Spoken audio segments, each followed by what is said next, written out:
আজি ৰাতিপুৱাতে বস্তু এটা খাব লৈছোঁ দেই যিহেতু বহুত গৰম এতিয়াতো ৰুটি বা কিবা গৰম বস্তু এনেকৈ খাব নোৱাৰি ন সেইটো কাৰণে আমাৰ যিটো অসমীয়া প্ৰিয় খাদ্য সকলোৱে যিহেতু গৰমত ভাল পায় আৰু আজি আমি ৰাতিপুৱাই উলিয়াই লৈছোঁ খাবলৈ কাৰণে ৰ'ব আপোনালোকক দেখুৱাই আছোঁ কি যোগাৰ কৰি লৈছোঁ এয়া হৈছে পঁইতা ভাত ইয়াতে পিঁয়াজ নেমু আৰু তিহু চব কাটি দিয়া হৈছে আৰু এয়া আলু পিটিকা কৰিলোঁ লগতে তিহু লৈছোঁ জলকীয়া আৰু এখন চাটনি আৰু বেহুৱাটো নাই আৰু মাহৰ গুৰি আছিলে কিন্তু সেইটো কৰা নহ'লে থাকি গ'ল বাৰু পিছে পৰেও সেইটো খাম বৰ্তমান এতিয়া ইয়াকে গোটেইখিনি গোটাই কৰি লৈছোঁ আমি তিনিওটা ইয়াকে খাম তাকে আৰু খাই ইমান ভাল লাগে আৰু কোনে কোনে খাই ভাল পায় আপোনালোকে জনাবচোন দেই মানে গৰমত আৰু কি ৰান্ধি থাকিম হয়নে নহয় একদম ৰাতিয়ে সেইটো কাৰণে ভাতটো সৰহকৈ বনাইছোঁ সৰহকৈ মানে ৰাতিয়ে পানী তিয়াই থৈছোঁ আৰু এতিয়া ৰাতিপুৱা গোটেইকেইটাই খাব ওলাইছোঁ তাকে খাই লওঁ পিছত আকৌ লগ পাম বাই বাই হেল্ল' মোৰ মৰমৰ বন্ধু বান্ধৱীসকল ৰিটাৰ্ছ ব্লগলৈ আপোনালোক সকলোকে স্বাগতম জনাইছোঁ আৰু ৰাতিপুৱা ভাত পানী খাই কৰি ল'লোঁ পঁইতা ভাত মই ভিডিঅ'টো আপোনালোকক দেখুৱাইছোঁৱে আৰু দুপৰীয়া ৰেডি কৰি ল'লোঁ কচু আৰু যোৱাকালি মানুহজন বজাৰলৈ গৈছিলে সন্ধিয়া সময়ত আৰু গৰমত যিহেতু একো খাবলৈ মন নাযায় টেঙাকৈ খাই থাকিবলৈও মন যায় সেই হেতুকে কচু আনিবলৈ দিছিলোঁ আৰু আজি দুপৰীয়া তাকে বনাবলৈ ৰেডি কৰি লৈছোঁ আৰু কচুনো মই কেনেকৈ বনাইছোঁ আৰু প্ৰায় আগৰ ভিডিঅ'খিনিতো আপোনালোকে নিশ্চয় দেখিছে মই কচু বনোৱা আৰু কচু ৰেচিপি দিয়া আৰু আমি মানে তিনিওটাই কচু খাই বহুত ভাল পাওঁ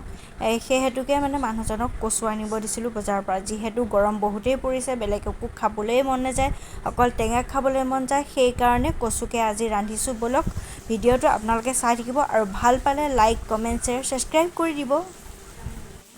ৰ'ব আৰু এটা কথা মই কিন্তু ৰেচিপি দিয়া নাই দেই জাষ্ট ভিডিঅ' এটা দিছোঁ আৰু কেনেকৈ বনাইছোঁ অলপমান দেখুৱাবলৈ চেষ্টা কৰিছোঁ আৰু হয়তো আপোনালোকে কচু কেনেকৈ বনায় সকলোৱে জানে কিন্তু তথাপিতো মই কি দিলোঁ তাত আৰু কি দিয়া নাই তাকে আপোনালোকক ভিডিঅ'ৰ যোগেদি দেখাবলৈ চেষ্টা কৰিছোঁ আৰু প্ৰথমতে দিলোঁ মিঠি গুটি দিলোঁ মই পিঁয়াজ দিয়া নাই যিহেতু নেমু চেপিও খাম সেই গতিকেহে পিঁয়াজ দিয়া নাইকিয়া পিঁয়াজো দিব পাৰে কিন্তু মই আজি পিঁয়াজ দিয়া নাই মিঠি গুটি দিলোঁ তাৰপিছত নহৰুখিনি ভাজি ল'লোঁ অলপমান গোন্ধটো যোৱাকৈ নহৰু আদা আৰু জলকীয়া বেছি দিয়া নাই যিহেতু গৰম বেছি আমাৰ জ্বলা ইমান কোনো নাখায় সেই গতিকে ইমান মানে জ্বলা দিয়া নাই আৰু এটা কেঁচা জলকীয়া থেতালি দিছোঁ নহৰু আৰু আদাৰ লগতে সেইখিনি অলপমান ভাজি ল'লোঁ গোন্ধ নোহোৱাকৈ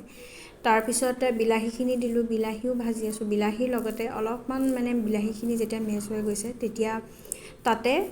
জিৰা দিছোঁ জিৰা অলপমান আৰু জালুক অলপমান চাওকচোন জিৰা অলপমান দিছোঁ বেছি দিয়া নাই এওঁ কৈছে বেছি নিদিবা যিহেতু গৰম টেষ্টটো আহিবৰ কাৰণেহে দিয়া আৰু জালুকটো বৰ বেছি দিয়া নাইকিয়া